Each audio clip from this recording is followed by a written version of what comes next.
High everyone, फेरि पनि तपाईँहरूमा मैले भिडियो लिएर आइसकेको छु अनि म चाहिँ सब्जी पकाउँदैछु है साथीहरू। यहाँ भर्खर बेलुका पानी आइरहेको छ है एकदम ठुलो। अनि तपाईँहरूलाई चाहिँ फर्सीको मुन्टा के कस्तो लाग्छ, तपाईँहरूलाई मिठो लाग्छ लाग्दैन होला, तर मलाई चाहिँ एकदम राम्रो लाग्छ है। अनि हरियो परियो खानु चाहिँ स्वास्थ्यको लागि पनि एकदम राम्रो भन्छ।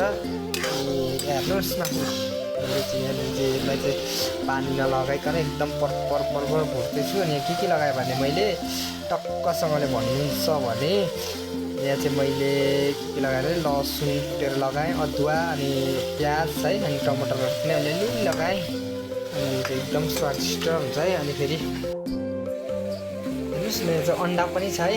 मान्छेहरूले देख्दै गर्दाखेरि यो अन्डालाई देख्न सक्नुहुन्छ, तर जस यस्तै खान्छ भनौँ न साथीहरू है। यहाँ हेर्नुहोस् त साथीहरू, खाना कस्तो तातो छ है, पस्केर खाइहाल्नु जस्तो छ।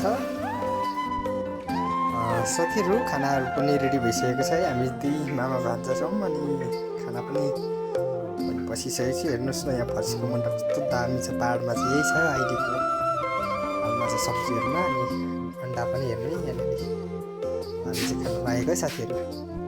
साथीहरू म चाहिँ भात हो अब